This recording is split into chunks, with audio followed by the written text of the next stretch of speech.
Yo, what's up? Welcome back to my channel. In today's video, I'll be revisiting a self-portrait shoot that I did back in November for my birthday. I'll be walking you through my process of how I shot my self-portraits and the things you'll need in order to shoot your self-portraits on film.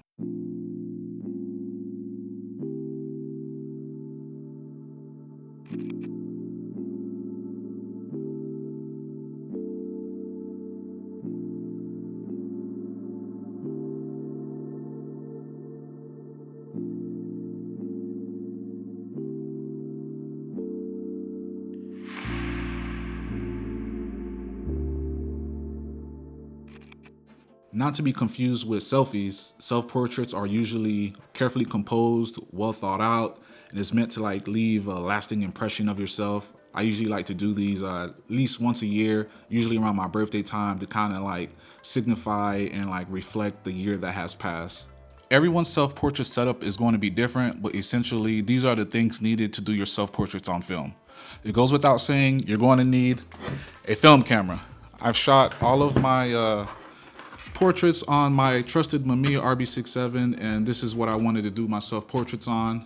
Another thing you're gonna have to figure out is what film stock you're going to use to shoot. I usually shoot all of my portraits on Kodak Portra 400, and I decided this is the same thing I'm gonna use for my self-portraits. You're also going to need a tripod. I almost forgot to say that. You're gonna need a tripod because where else are you gonna put the camera? You also need something to meter your light. And depending on what type of camera you have, you may already have an internal light meter.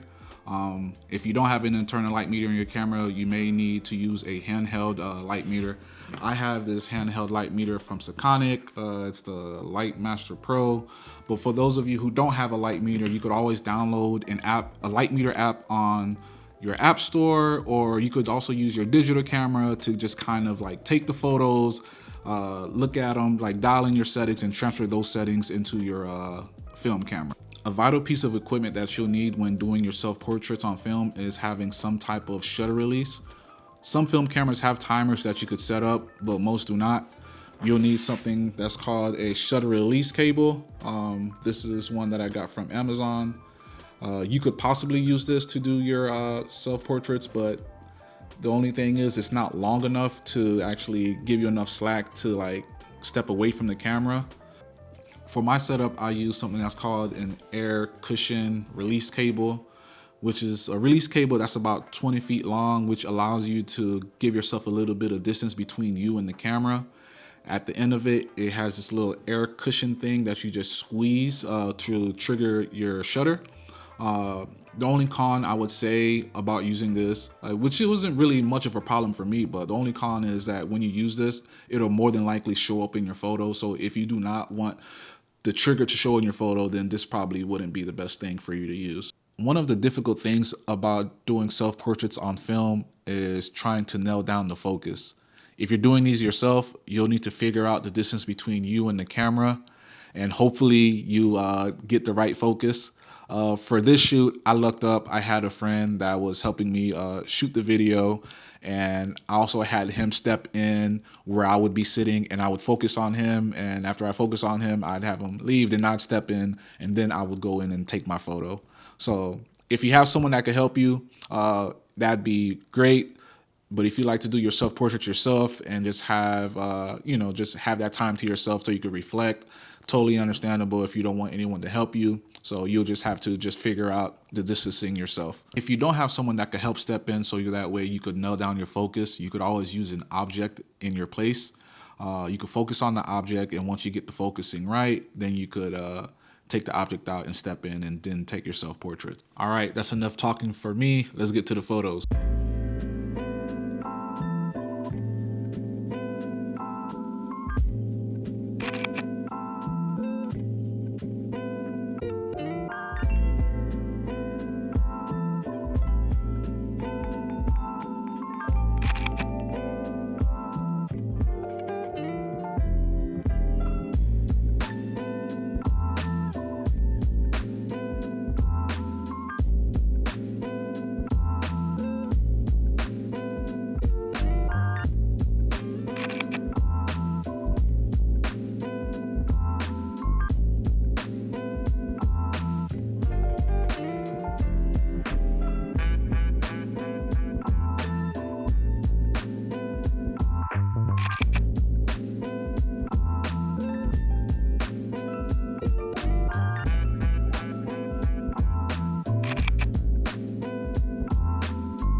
So there you have it. I'm pretty sure I might have unknowingly left out some things that you'll need when doing your self-portraits. I know when shooting in studio, those are completely different parameters, or you may need other tools to do your self-portraits.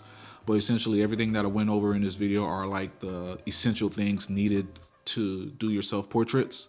Hopefully I was able to convince you to take some self-portraits at least once a year or twice a year. Those of you who've taken self-portraits in the past that haven't done it in a while, hopefully I was able to motivate you to do some self-portraits. So which one of my self-portrait photos did you like the best? Which ones that you didn't like? Please like, comment, subscribe, hit that notification bell. I'll be doing more of these types of videos. Thank you for everyone who subscribed and those of you who followed me on Instagram. And those of you who don't know my Instagram, it's @WiseShootsFilm. Peace.